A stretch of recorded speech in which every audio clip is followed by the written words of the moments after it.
आपको मैकबुक लेना है और कौन सा लेना बेटर होगा, क्योंकि सेल में तो भाई मैकबुक मतलब एयर M1 जो है वो 50,000 तक भी देखने मिल चुका है। एप्पल का है ना एक फोन के बाद में मैं कहूंगा सबसे ज्यादा अच्छा प्रोडक्ट है, इवन फोन से बेटर जो अच्छा प्रोडक्ट आज के टाइम पे वो मैकबुक्स आती है। और मैं भी ऑलमोस्ट 1 साल के ऊपर हो चुका है मैकबुक यूजर रहा हूँ। विंडोज मैंने काफी टाइम से त्याग कर दिया है, बट हाँ जब भी मुझे एडिटिंग वगैरह करनी होती है या एडिटिंग का काम देखना होता है तो मैं सीधा विंडोज मशीन पे भाग जाता हूँ। उसका भी रीजन है क्यों, वो आपको आगे पता चल जाएगा। क्योंकि मैकबुक एयर सीरीज में 3 लैपटॉप मेरे पास है और तीनों मैंने ऑलमोस्ट यूज कर रखे हैं। एक टाइम पे मैं मैकबुक M1 यूज करता था जो 2020 के आसपास आया था। उसके बाद में मैंने मैकबुक M2 पर गया, ये मैंने मेरे टीममेट को दे दिया। अब ये मेरा प्राइमरी डिवाइस M2 है। 3 भी यूज करा है और ये रिसेंटली काफी अच्छी डील मिल रही थी तो मैंने उसे मतलब परचेस किया, और मैंने ये ऑफलाइन से लिया था, ऑनलाइन से परचेस नहीं किया था। बाकी ये दोनों लैपटॉप मैंने फ्लिपकार्ट की और Amazon की सेल हुई थी ना, उनमें परचेस किया था। और हमको एक चीज पता चलेगी, M1 बेटर है, M2 बेटर है, M3 बेटर है, इवन M4 बेटर है कि नहीं, क्योंकि आज के टाइम पे M4 चिप भी आ चुकी है और रिसेंटली हमने मैकबुक मिनी M4 भी यूज करा है और उसका रिव्यू भी चैनल पर अवेलेबल है। पर मैकबुक M4 प्रो भी मैं यूज करना चालू कर चुका हूं, मेरे टीममेट के पास है, एडिटिंग के लिए यूज कर रहे हैं, वो भी प्रीमियर प्रो के लिए, तो उसका भी रिव्यू बहुत जल्दी आएगा। और अभी रिसेंट टाइम में ही मैकबुक ने अपना एयर सीरीज में M4 भी लॉन्च कर दिया है, अब वो भी अराउंड 1 लाख रुपीज से। मैंने जो ऑफर लगा के M3 परचेस किया था ना, उससे भी सस्ता आपको M4 मिल जाएगा। और यहाँ पर पूरे वीडियो में वैसे मैं M4 को लेकर नहीं बात कर पाऊंगा, एयर सीरीज को। डेफिनेटली उसके अंदर आपको पावर, परफॉर्मेंस सब कुछ आपको बेस्ट मिल जाएगी, M3 से भी बेस्ट मिल जाएगी। तो अगर आप 1 लाख रुपीज में देखना चाहते हो तो डेफिनेटली आपके पास बेस्ट ऑप्शन है M4। पर अगर आप ऑफर्स वगैरह के हिसाब से या और सेकेंड हैंड प्राइसिंग भी एक बार समझ के चल लो, अगर आपका बजट 80 के नीचे भी होगा तो आप M1, M2, M3 या सेल के अंदर जो M1 50,000 के आसपास है, उन सब चीजों को लेने में कैसे प्लानिंग करनी है वहां पर आपकी इस वीडियो में हेल्प हो जाएगी। लेकिन इतना कहूंगा सिंपली, M4 डेफिनेटली आपको हर एक सिनेरियो में पावरफुल देखने मिलेगी। अगर आपको M4 लैपटॉप का डेडिकेटेड रिव्यू देखना है हमारे चैनल से, मेरी टेस्टिंग के हिसाब से, तो इस वीडियो पे कमेंट मारो भर भर के, या फिर 5000 लाइक के ऊपर प्लस ठोक डालो, तो मैं समझ जाऊंगा M4 की वीडियो आपको ज्यादा नीडेड है। अगर आप एप्पल की शिपमेंट देखोगे वर्ल्ड वाइड, मतलब एप्पल ने प्रोडक्ट बनाए, सब जगह भेज दिए और कितने बिके, तो यहाँ पर देखोगे ना 2006 से लेकर 2024 का डेटा है। अभी यहाँ पर जो जंप है आप धीरे धीरे देखोगे ठीक है, बट सबसे ज्यादा जो एक बड़ा सा पीक गया ना, तो इस डेटा के हिसाब से Q2 में 2022 के आसपास इसमें सबसे ज्यादा सेल हुई है। जब ये आया था ना, लिटरली मेरे आंखों से आंसू निकल गए थे। एक एग्जांपल बता रहा हूँ कि भाई लिटरली रो दिया था कि पहली मैकबुक आई है, मैं और वैशाली दोनों खुश, और फिर सेकंड आया, फिर भाई और नेक्स्ट लेवल, थर्ड आया तो और नेक्स्ट लेवल, ऐसा हैप्पीनेस आई थी। क्योंकि एप्पल की प्रोडक्ट परचेस करने का जो इमोशनल टच है ना, थोड़ा सा अलग है। फ्लिपकार्ट की जो बिग बिलियन या Amazon की जो सेल होती है जिसमें प्राइस एकदम से चेंज हो जाते हैं। बाकी ये तीनों जो मैकबुक्स है ये मेरे पास बेस वेरिएंट है, 8 GB से स्टार्ट होते हैं। बाकी इनमें और हायर वेरिएंट्स भी आते हैं, बट हायर वेरिएंट के जो पैसा एक्स्ट्रा देना पड़ेगा। अगर चाहिए किसी को ऐसा जो बंदा है जो एडिटिंग करता है तो वो मतलब 512 GB ले सकता है, पर उससे बेटर और इवन उससे सस्ता आपको एक एक्सटर्नल सैंडिस्क की या किसी भी अच्छी ब्रांड की या सैमसंग की ब्रांड की एक अच्छी SSD परचेस कर लेना, एक्सटर्नली यूज कर लेना। जो भी आपका एडिटिंग या जो भी उस तरीके का फुटेज का स्टफ होगा उसमें स्टोर करोगे तो सेम आपको अच्छी परफॉर्मेंस देखने मिल जाएगी। पर अगर आप एडिटिंग वगैरह नहीं करते हो तो बाकी आपका बेस वेरिएंट में अच्छा से काम हो जाएगा। और 8 GB अगर स्टोरेज का सिंपल बता दूं, मेरे सिनेरियो में ये तीनों का सेम बता देता हूं। मुझे M2 में थोड़ी दिक्कत आती है, 3 से 4 टैब ऑन कर लेता हूं। जैसे कि क्रोम की बात कर लेता हूं, अगर मैं इसमें एक टैब में 7 से 8 क्रोम टैब हो गए, दूसरे स्क्रीन पे जाता हूं तो वहां पर समझ लो 3 से 4 टैब हो गए। तो अगर मैं एक अंदाजा लगा के 20 तक के भी टैब ओपन कर लेता हूं ना, तो M1, M3 ये अच्छे से झेलता है। M2 में इशू आते हैं, जितना मैंने पर्सनल देखा है, थोड़ा सा रीलोडिंग, थोड़ा सा अटकना, थोड़ा सा वो फील हो जाता है। अगर आप इन तीनों का स्टोरेज टेस्ट देखते हो ऑनलाइन, अगर आपने पढ़ा होगा तो M2 के डिवाइसेस में इश्यूज था। कंपेयर करोगे M1 से, M2 से, M3 से, तो यहाँ पर ज्यादा बेटर M1 स्टोरेज निकाल लेता है। M3 तो डेफिनेटली अच्छा होना, और M4 उससे भी बेटर है, बट M2 में ये इश्यूज हुए हैं। और अगर आप में से कोई है ऐसा जो M2 यूज कर रहा है तो अपना फीडबैक, इवन M1, M3 या M4 इसमें से कुछ भी यूज कर रहा है, कमेंट में जरूर अपने ओपिनियन शेयर करना। और दूसरी दिक्कत आपको आएगी मैकबुक परचेस करने में, अगर आपने लाइफ में इससे पहले कभी भी मैकबुक यूज करिए तो कोई इशू नहीं है, बट अगर आप फर्स्ट टाइम जा रहे हो तो आपको ज्यादा से ज्यादा मेरे हिसाब से 1 वीक लगेगा। थोड़े से प्रॉब्लम आएगी, कॉपी पेस्ट वाली चीज हो गई, उनमें थोड़ा सा इशू आ सकता है स्टार्ट के फेज में, बट जैसे ही आपको वो क्लिक हो गया ना, इतना फास्ट रिस्पॉन्स है ना, मतलब कॉपी पेस्ट वाला तो चलो बात की बात है, बट जब आप चीजें अंदर समझने जाओगे, जहां पर आपको इशू आएंगे तो आप क्या करोगे, गूगल पे जाओगे, भाई ये कैसे होता है, तो आप वो चीजें सर्च कर लोगे, फिर उसके बाद में आपको इतना इशू नहीं आने वाला। और मैं इन तीनों के लिए एक चीज बोलना चाहता हूँ, ये है ना, ऐसा लगता है कि जो होता है ना कि मतलब मल्टीपल डिवाइस लगा के यूज करते हैं, तो मैकबुक यूज करने पर चाहे इनमें से कोई भी ले लो, उनको एक बार भी फील नहीं होगा कि उनके पास एक स्क्रीन है, मतलब वो 7 से 8 स्क्रीन एक टाइम पे यूज कर सकते हैं और सभी 8 स्क्रीन पर अलग अलग टैब आप ओपन करके रख सकते हो, क्योंकि इसका जो जेस्चर सिस्टम है ना वो इतना ज्यादा स्मूथ है। आज तक का सबसे बेस्ट ट्रैक पैड, सबसे बेस्ट कीबोर्ड जो यूज करा होगा मैंने किसी भी लैपटॉप, चाहे विंडोज में चाहे कोई भी महंगी मशीन में, वो आज तक मैकबुक है। जो उनके मल्टी जेस्चर सपोर्ट्स है वो भाई विंडोज में अभी तक अचीव नहीं हुए हैं। हालांकि मल्टी विंडो सिस्टम आ चुका है, विंडोज 11 में मिलता है, पर जितना इसमें सिंपल है ना, मतलब 3 फिंगर स्लाइड करो फिर दूसरे पे आप जा सकते हो, आगे वाले पे जा सकते हो। और ऐसा भी नहीं है कि ये कोई 120 हर्ट्ज वाली डिस्प्ले, तीनों 60 हर्ट्ज वाली डिस्प्ले, बट फिर भी इतना स्मूथ फील होता है ना, जो मुझे विंडोज में आज तक वो स्मूथनेस देखने नहीं मिली। सॉफ्टवेयर को लेकर डेफिनेटली यहाँ पर थोड़े क्रैकिंग जो चीजें होती है ना, वो थोड़ा सा दिक्कत है। ये तीनों पे मैंने गेमिंग यहाँ पर रिव्यू नहीं देने वाला हूँ, क्योंकि जो मैकबुक परचेस करते हैं ना भाई, मेरा थॉट प्रोसेस ये है उनको लेकर, या उनका खुद का भी थॉट प्रोसेस ये होगा कि भाई हमको काम करना है, गेमिंग के लिए डेफिनेटली लैपटॉप विंडोज ज्यादा बेटर है, बट मैकबुक में गेमिंग को लेकर ज्यादा इतना कोई क्रेजी सीन नहीं है, और अगर है भी तो कुछ तरीके हैं, एमुलेटर और बाकी सब तामझाम करके आप चला सकते हो, पर इतना बेटर नहीं चलेगा। हाँ, इन्होंने जो कुछ ऐसी गेम्स है जिसको ऑप्टिमाइज कर रखा है, जिसकी वजह से आपको बेटर एक्सपीरियंस आ सकता है, तो वो गेम आप खेल लेना। कुछ लिस्ट है जो गेम्स की जो इन्होंने कन्वर्ट कर रखा है सिलिकॉन चिप्स के लिए, जो इन तीनों में आती है, डेफिनेटली एयर मतलब जो मैकबुक्स में आती है, तो उनके लिए, बट ज्यादा ऑप्शन नहीं है, ज्यादा लाइब्रेरी नहीं है। हाँ, इनका ऐप स्टोर जो आता है वहां से जो चुनिंदा गेम्स है वो डाउनलोड करो, खेलो, जो टाइम पास करना है वो करो, वो आपके ऊपर है। पर मेरा ऐसा है कि मैंने एक बार भी कभी नहीं सोचा आज तक, 1 साल के अंदर या 1.5 साल ऑलमोस्ट हो चुका है, कि मैं मैकबुक के अंदर चलो आज कोई गेम डाउनलोड करता हूँ, गेमिंग करूंगा। मेरे को आज तक वो नहीं लगा। मेरे को कभी भी गेमिंग करने का मन होता, मैं विंडोज की मशीन पे भागता था। बस ये एक थॉट प्रोसेस है। तो गेमिंग बेंचमार्क वगैरह एक्सपेक्ट मत करना। प्रोडक्टिविटी को, टास्क को लेकर जो चीजें वो मैं बताऊंगा आगे। देखो, एप्पल का जो AI है ना वो आ रखा है, आपको भी पता है, आईफोन 16 सीरीज में आया हुआ था। तो एक चीज था कि मतलब इनमें भी उन्होंने दे रखा है AI, बट मेरे को आज तक कोई एक यूज केस ही नहीं समझा, और वो ऑन होता है बट मैं क्या करूं मुझे खुद नहीं समझ में आता। इवन उन्होंने अभी recently MacBook mini M4 pro के लिए भी उन्होंने डेडिकेटेड AI मेंशन कर रखा था, पर उसमें मुझे कुछ AI को लेकर कुछ नहीं समझा अभी तक। तो AI को लेकर तो मैं जो भी कुछ चीजें रहती है, या फिर ट्रांसक्रिप्ट या व्हाटएवर कुछ भी होता है, तो मैं ChatGPT के पास चले जाता हूँ। बाकी स्पीकर वाला एक्सपीरियंस तीनों में ही बहुत नेक्स्ट लेवल है। M1 का स्पीकर ज्यादा बेटर है M2 के मुकाबले, और M3 का इन दोनों से ज्यादा बेटर आता है। बहुत ब्लास्टर है, मतलब बेसी क्रिस्प। मैं कहूंगा विंडोज में भी ऐसा कोई आपको लैपटॉप नहीं मिलेगा, एलियनवेयर सीरीज को छोड़ के। मेरे हिसाब से मैंने एक बार टेस्ट करा था, इसके लिए बोल रहा हूँ। 2-2 वॉट के पता नहीं क्या डाल देते हैं, मोबाइल में ज्यादा बेटर एक्सपीरियंस आ जाता है। तो लैपटॉप तो खत्म हो रखे हैं स्पीकर को लेकर। भाई ये बहुत लाइट वेट फील होता है, मतलब नॉर्मल में वेट करके दिखा देता हूँ, बट ये इजी टू कैरी है। इनकी सबसे ज्यादा अच्छी बात तो यही है, आपको पता भी नहीं चलता है कि आपने कुछ ऐसा चीज कैरी करा। इवन ये 15 इंच वाली मशीन भी इतना वेट फील ही नहीं करवाती, और ये तो भाई बहुत नेक्स्ट लेवल चीज है। ये जो 13 इंच वाला साइज है ना, फर्स्ट डे मुझे लगा था कि यार बहुत छोटा ना हो जाए, मतलब लैपटॉप थोड़ा सा 15 इंच की आदत है ना यूज करने में, लेकिन भाई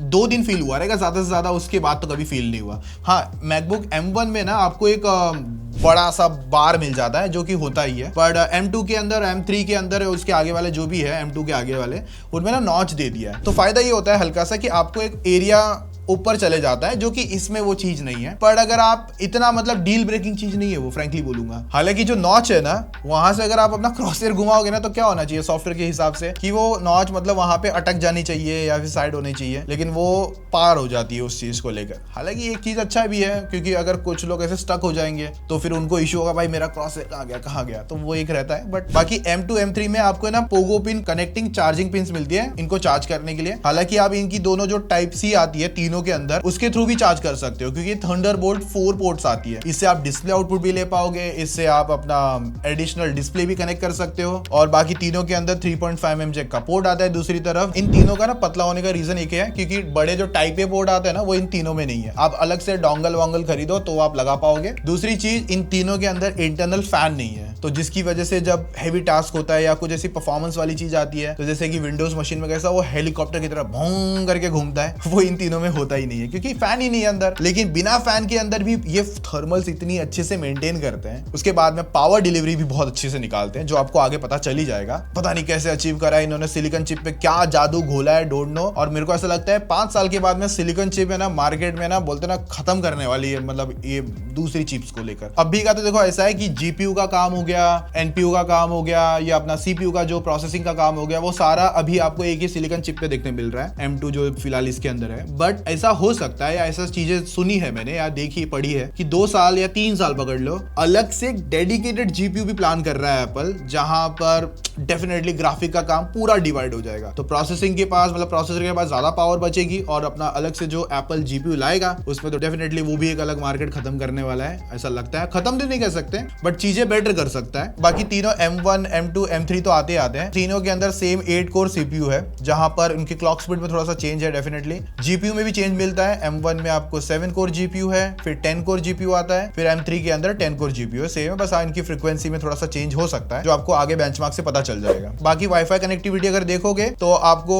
थोड़ी सी बेटर M3 में देखने मिल जाती है, और डेफिनेटली M4 में भी बेटर होगी। और ब्लूटूथ कनेक्टिविटी में M1 थोड़ा ज्यादा पीछे रह जाता है, पुराना टेक कह सकता हूं मैं। M1 में ना थोड़ा स्पीकर इसलिए भी लाउडर लगते हैं क्योंकि है ना फ्रंट फायर देखने मिलते हैं, और जो M2 है ना यहाँ पर डिस्प्ले के बीच में डाल रखा है, तो पूरी ऐसे ना घूम के ऑडियो आती है। सेम M3 में भी ऐसा है। और रही बात वेबकैम, हालांकि इसके अंदर 720 है M1 में, बाकी इन दोनों के अंदर 1080p आता है। और आप किसी भी अदर विंडोज लैपटॉप से अगर इनके वेबकैम को कंपेयर करोगे ना, तो ये तीनों ही बेटर आएंगे। मतलब विंडोज वाले बहुत फीके लगते हैं उस चीज में। तो जब इनके वेबकैम ऑन होते हैं ना, तो साइड में एक हल्की सी ग्रीन लाइट आती है, जिसकी वजह से आपको पता चलता है हाँ भाई वेबकैम ऑन है, तो थोड़ी सी हरकतें सुधार के रखो, वरना मीटिंग में जो गाली वाली सीन होता है ना, जो भाई ये सुबह सुबह मीटिंग लगा देते हैं, फिर उसके बाद में वो पता है मीम बीच में वायरल हुआ, तो वो वाला सीन हो सकता है आपके साथ। वो मैं क्या करूँ, ये मीटिंग रख देते हैं 7 बजे, पता नहीं किसने मैनेजर बनाया इसको, मेरी गलती थोड़ी है। पंकज तुम्हारा कैमरा और माइक दोनों ऑन Sorry, है, ऑफ।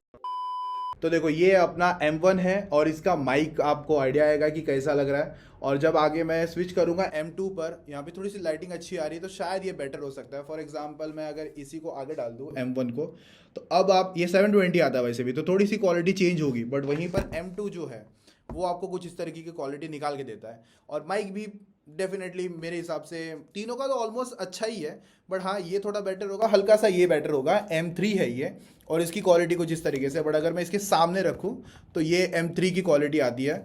और जितना मैंने नोटिस किया है, जैसे कि मैं वेब कॉल या मीटिंग में चले जाता हूँ कभी, तो मैं दूर रहूँगा ना, तो भी इसका माइक बहुत अच्छे से कैरी करता है। इवन इसका और इसका भी। तो वेबकैम की क्वालिटी इतनी अच्छी है। इवन कभी कभी लाइव स्ट्रीमिंग वगैरह पर, मैंने याद है कुछ मेरे दोस्त हैं जो स्ट्रीमिंग वगैरह पे करने के लिए मैकबुक का माइक यूज़ कर लेते थे, और इतनी अच्छी क्वालिटी ये कैरी कर लेता है। इवन इसमें बहुत सारे इफेक्ट्स भी आते हैं। अगर मैं इसी में दिखा देता हूँ थोड़ा सा, जहाँ पर मैं थोड़ा सा पोर्ट्रेट ब्लर वर ऐड कर सकता हूँ। अगर आप देखोगे तो इवन ब्लर मुझे चेंज करना होगा, तो वो बहुत ज़्यादा कर दिया मैंने, और अभी इसको कम कर दिया एकदम नॉर्मली। और अभी ये इफेक्ट बंद करके स्टूडियो लाइट है, तो कुछ इस तरीके से मुझे हाईलाइट करेगा, पीछे थोड़ा सा बैक एंड करेगा, और यहीं पर भी और इसको बढ़ा सकते हो, कम कर सकते हो, तो ये भी बहुत अच्छा फीचर है। इसके बाद में रिएक्शन है। अभी रिएक्शन मेरे को ना याद है जहाँ तक, अगर मैं कुछ ऐसे हार्ट बनाऊंगा, पता नहीं कुछ ऐसा होता है, तो देखो ऐसे हार्ट बनना चालू हो गया, देख रहा ना। और कुछ ऐसे थम्स अप करूँगा, तो जहाँ तक मुझे याद है कुछ ना ऐसे होता है, हाँ ये देखो आया ना, और सब बम बम। और इवन डिसलाइक करूँगा तो देखो ऐसा भी कुछ पॉप होता है। फिर और भी कुछ है, बट मुझे याद नहीं है एग्जैक्ट वो क्या करना है। अब ये फ्लावर वाला भी बलून वाला था, उसके लिए क्या करूँ पता नहीं। और डायरेक्ट मैं टैप करूँगा तो ऐसे बलून्स वगैरह भी ला सकता हूँ। तो ये इसमें भी होता है, इसमें भी होता है, इसमें भी होता है। उसके बाद में बैकग्राउंड चेंज करना है, तो इस तरीके से भी, अगर आप एक अच्छी जगह पे नहीं हो तो बैकग्राउंड में ऑटोमेटिक ये चीज़ चेंज कर देगा। विंडोज़ जब ये ऑफर, ये मतलब ऐसी सेटिंग लाता है तो बहुत हो हल्ला करता है, हमने तो ये बना दिया, हमारी सेटिंग में ऐसा नहीं होता है। इन्होंने कभी हो हल्ला नहीं किया भाई। बाकी इवन माइक को भी पुश कर सकते हो, यहाँ पर अभी स्टैंडर्ड है।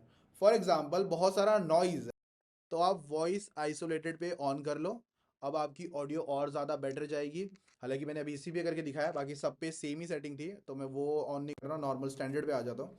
तो भाई मैं इतना ही कहूँगा, वेब कैम मस्त है, मस्त है, मक्खन है का। ये 30 वॉट सपोर्ट करता है, बाकी ये भी 30 वॉट सपोर्ट करता है, बट इसमें ना आपको एक डुअल चार्जर ऑप्शन भी मिलता है 35 वॉट वाला, जहां पर लेकिन आपको है ना 512 वाला जीबी वेरिएंट परचेस करना पड़ेगा, तो डुअल एडाप्टर मिलता है। M2 और M3 ये फास्ट चार्जिंग को सपोर्ट भी करता है। ये 67 वॉट करता है M2 और M3 70 वॉट करता है। बाकी बैटरी 49.9 वॉट हार्स है M1 के अंदर, M2 के अंदर आती है 52.6 वॉट हार्स और M3 के अंदर आती है 66.5 वॉट हार्स। 8 घंटा चलता है एक एग्जांपल, तो ये 10 घंटा चल जाएगा, ये 15 घंटा चल जाएगा या 13 घंटा चल जाएगा, तो स्टेप बाय स्टेप सीडी के हिसाब से।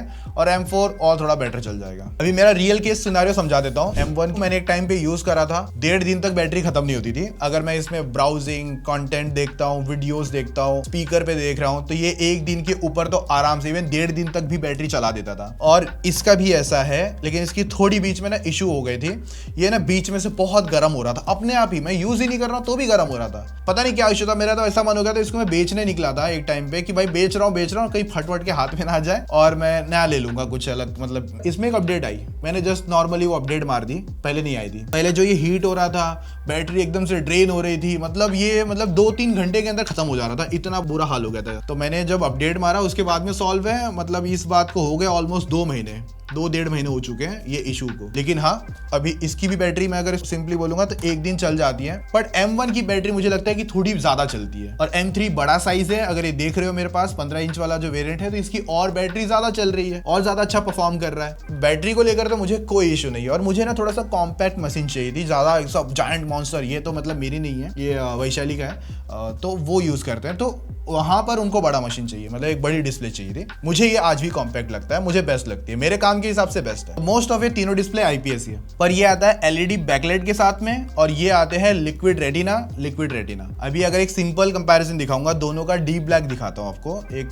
सेमी वेबसाइट ओपन करके, तो इसका ग्रेइश फील होता है और इन दोनों का मस्त में डीप ब्लैक फील होता है। बाकी डिस्प्ले ब्राइटनेस को लेकर 400, 500, 500। बाकी देखो एक चीज है, इन तीनों पर है ना कलरिंग, मतलब डिस्प्ले के कलर इतने नेचुरल है। अगर इनकी sRGB वैल्यू आपको दिखाऊंगा तो ऑन स्क्रीन आप देख सकते हो। अगर मैं इस डिस्प्ले पर भी या इन तीनों में किसी पर भी कलर ग्रेडिंग करना चाहता हूं तो वो मैं आराम से कर सकता हूं। हालांकि M2 और M3 में थोड़ी बेटर लगती है। फोटोग्राफर्स होते हैं जो लाइट ट्रिम यूज करते हैं, या फिर जो फोटोग्राफी लेके फोटोज खींचने के बाद में सीधा प्रीव्यू में लैपटॉप में आ जाता है ना, तो वो लोग ज्यादा जब यूज करते हैं ना, तो ज्यादातर मैकबुक प्रीफर करते हैं। अब उस पर है ना जो रियल टोन कलर है, जो स्किन टोन है, वो एकदम सही तरीके से आनी चाहिए, तो ज्यादा इस पर रिलाई करते हैं, मतलब इन तीनों मशीन पर। लैपटॉप को सिक्योरिटी के हिसाब से अनलॉक करने के लिए फिंगरप्रिंट स्कैनर आता है। इसका वाला है ना, पहले पता नहीं चलता कहां पर है, हालांकि जो इसका पावर बटन है उसी को अगर आप टैप करोगे तो वही है इसका फिंगरप्रिंट स्कैनर है। इन दोनों का तो दिख भी जाता है कि हाँ ये वाला फिंगरप्रिंट स्कैनर है, और वही इसका पावर बटन भी है। और भाई आज तक तो कोई इशू नहीं हुआ, फिंगरप्रिंट एक टैप में ही, या ज्यादा से ज्यादा कभी एरर हुआ देखो तो सेकंड टैप में अनलॉक कर देता है। अगर आप डार्क सिनेरियो में बैठे हो तो कीबोर्ड की जो बैकलाइट्स है ना, तो वो आराम से डार्क सिनेरियो में विजिबल है, टैक्टाइल है, और बहुत अच्छा कीबोर्ड है, टाइपिंग वगैरह बहुत अच्छे से हो जाती है। और इसका जो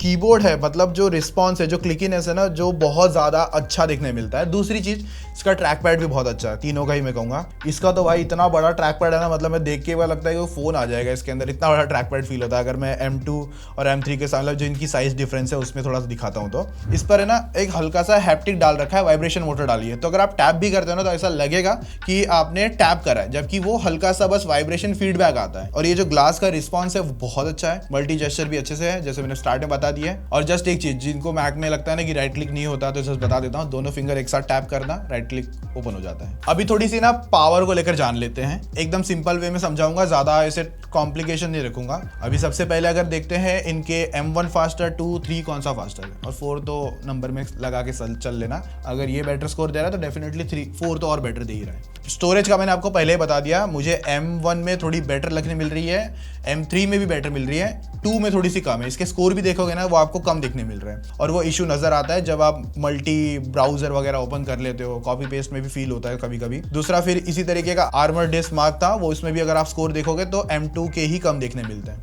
Geekbench 6 के स्कोर देखते हो तो ज्यादा पावरफुल M3 है, फिर M2, फिर M1 आता है। और इवन GPU का स्कोर भी देखोगे तो 31,000 के साथ में Geekbench 6 पर M3 ज्यादा स्कोर लाता है। बाकी दो और कंपैरिजन आप कंपेयर कर सकते हो, कभी फ्यूचर में M5 आ गया तो उनके साथ है ना आप कंपैरिजन वगैरह कर सकते हो। इवन विंडोज मशीन के साथ भी आप कंपैरिजन कर सकते हो। कि फिर Geekbench AI स्कोर निकाल के देखा तो वही सेम 1, 2, 3 तरीके से, मतलब वही सेम ऑर्डर में आता है, उल्टे ऑर्डर में आता है, फर्स्ट, सेकंड, थर्ड। और मोस्ट ऑफ आगे क्रॉस मार्क है उसमें भी ऐसा ही देखने मिल रहा है। और अगला अगर आप देखोगे ब्लेंडर टेस्ट तो उसमें भी सेम है, सेम ऑर्डर फॉलो होता है। और देखो अगर आपका क्वेश्चन है कि ब्लेंडर के स्कोर इतने कम क्यों है, क्योंकि यहाँ पर देखो एक्सटर्नल कोई अलग से बड़ा जीपीयू नहीं है, प्रोसेसर के अंदर ही जो पार्ट है वही जीपीयू वाला मिलता है, अलग से डेडिकेटेड से एनवीडिया AMD के अलग से जो जीपीयूज आते हैं ना वैसा इसके अंदर नहीं है। इसके लिए इसके स्कोर थोड़े से 100 के आसपास देखने मिलते हैं। अगर आप फिर किसी मतलब RTX वगैरह से कंपेयर करना चाहोगे तो डेफिनेटली अलग आएगा। फिर 3D मार्क टेस्ट हो गया, सेम ऑर्डर है, फर्स्ट सेकंड थर्ड। फिर वहीं पर wild life extreme test first second third देखने मिलता है, उल्टे ऑर्डर पे आ जाओ। और वहीं पर अगर आप सिनेबेंच R23 देखते हो तो फर्स्ट सेकंड थर्ड वही वाला ऑर्डर फॉलो होता है। और अगर मैं आगे एक एग्जांपल थोड़ा सा जगह करके यहाँ पर M4 लगा देता हूँ तो ये ऑर्डर और वैसे फॉलो होगा, मतलब M4 आएगा पहला, फिर सेकंड M3, ये अपना थर्ड हो जाएगा M2 और M1 लास्ट में रहेगा। और रही बात SSD से कॉपी पेस्ट, सेम SSD थी, उसके अंदर हम लोग ने एक 29 GB की फाइल डाली और उसको कॉपी कर रहे थे हम लोग मैक के अंदर। तो जो टाइम लगता है और जब से जो फास्टर आता है वो M1 आ गया, M2 और M3 दोनों सिमिलर स्पीड पर आ गए। अब M2 से M3 में जो स्कोर का डिफरेंस है यार वो थोड़ा सा ही है, मतलब या थोड़ा सा कह लो 500-400 का डिफरेंस आता है। फॉर एग्जाम्पल हम लोग Geekbench 6 ले लेते हैं, 2500 का स्कोर है और M3 के अंदर 2800 प्लस के स्कोर आ जाते हैं। और अगर आप M1 से M3 में जो जंप देखते हो ना वो बहुत ज्यादा नेक्स्ट लेवल है। अभी देखो इंडिया के हिसाब से ना जो मैकबुक है, मतलब मैकबुक अकेला नहीं ना, मैक के अंदर और भी प्रोडक्ट्स आते हैं, जैसे कि इनका स्टूडियो आ गया, इनके मिनी आ गए, इनके प्रो आ गए, एयर सीरीज आ गई, iMac हो गए। तो उनके अंदर सबसे जो कम पहली बात तो जो पार्ट लेकर आता है वो मैक स्टूडियो है, 1% ही है। और उसका रीजन भी है भाई क्योंकि बहुत ज्यादा कॉस्टली है और उसको हर कोई अफोर्ड नहीं कर सकता। सेकंड अगर देखते हो तो 43% पर मैकबुक प्रो सीरीज आती है। अगर इस मशीन के अंदर हमको ज्यादा पावर मिलेगी तो लोग उसकी तरफ ज्यादा भागेंगे, जिसमें फोटोग्राफर, एडिटिंग, वीडियोग्राफर, शूट वगैरह बहुत लोग आते हैं, तो उसके अंदर वो भाग गए। फिर दूसरे मैकबुक एयर सीरीज है जो हमारे पास 3 ऑलरेडी मैंने थोड़ा सा इसके अंदर कॉन्ट्रीब्यूट करा होगा। उसके बाद में आपका iMac आता है, फिर प्रो आता है, फिर मिनी आता है। बाकी अगर कंट्री वाइज देखोगे ना तो जो ग्रोथ हुई है वो इंडिया के अंदर आप डेफिनेटली देख सकते हो। FCP चलाओगे इन तीनों मशीन पे मक्खन चलने वाली, इवन M1 पे भी मक्खन चलेगी, इस पे और इस पे तो डेफिनेटली बेटर है। तो FCP को लेकर कोई रोना नहीं, बट FCP अगर आप यूजर नहीं हो तो ऐसा है कि अगर आप है ना 1080p तक की नॉर्मल 30 FPS की वीडियो एडिट करते हो प्रीमियर प्रो वगैरह में तो M1 ठीक है, 2 से 3 लेयर तक की वहाँ पे चल जाता है। फिर उससे थोड़ी सी बेटर अगर आप 4K में मैं कह लूँगा 1-2 लेयर ऊपर नीचे करते हो तो वहाँ पर M3 थोड़ा सा बेटर है। M2 भी उतना ज़्यादा मैं रिकमेंड नहीं करूँगा। और इसमें तो ऑलरेडी मैंने जैसे कहा कि स्टोरेज को लेकर ऑलरेडी इशू है, तो वहाँ पर भी थोड़ा सा इशू करवाएगा आपके सॉफ्टवेयर को लेकर, प्रीमियर प्रो को लेकर। 4K वगैरह में यहाँ से थोड़ा सा सोच के चलना, यहाँ पे थोड़ा सा कम रिलाई करना।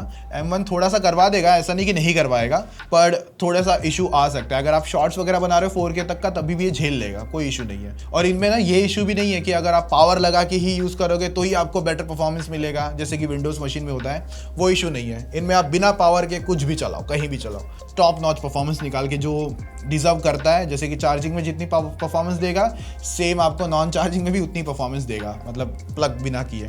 बाकी M2 और M3 में जो मैग्नेटिक पोगो पिन आता है ना, वैसा चार्जिंग लगाने में बहुत अच्छा लगता है, वो पता नहीं क्यों बट बहुत अच्छा लगता है। पर हाँ, इनमें पोर्ट्स की इश्यूज तो है, डेफिनेटली है। ज़्यादा लोग इसमें एसेसरीज उतनी कनेक्ट करते नहीं है, बहुत कम लोग हैं जहाँ पर जो एडिटर वगैरह है वो थोड़ा बहुत चीज़ें कनेक्ट करने का देखते हैं, तो अलग से खर्चा करना पड़ता है डोंगल वोंगल का। मतलब कमर्शियल यूज़ के लिए, ऑफिशियल यूज़ के लिए तो M1 में मुझे कोई शिकायत नहीं है, तो इनमें तो फिर बिल्कुल ही नहीं है। फिर इतना समझ के चल ही सकते हो। पावर वाला काम करना है, थोड़ा बेटर काम करना है तो वहाँ पर M3 से आप शुरुआत कर सकते हो। बाकी जितना यूज़ के सिनारियो था मैंने पूरा वीडियो के अंदर समझा दिया है। अगर आपको लगता है कि कुछ और यूज़ के सिनारियो बनता है या फिर किसी एक मशीन का, जैसे कि M2 या M3 का, M1 का भी चाहिए, तो आपको डेडिकेटेड सिंगल रिव्यू भी चाहिए तो मुझे कमेंट में बता देना, मैं वो भी कवर कर दूंगा। आप में से कोई अगर M1 या इसके आगे वाला भैया कोई भी यूज़ कर रहा है तो अपने थॉट्स, अपने ओपिनियन कमेंट में ज़रूर लिखना, क्योंकि बहुत लोगों की हेल्प होगी। बाकी मिलते हैं यार और तगड़ी वीडियोज़ में, तब तक लाइक मारो, सब्सक्राइब मारो, टेक केयर, बाय।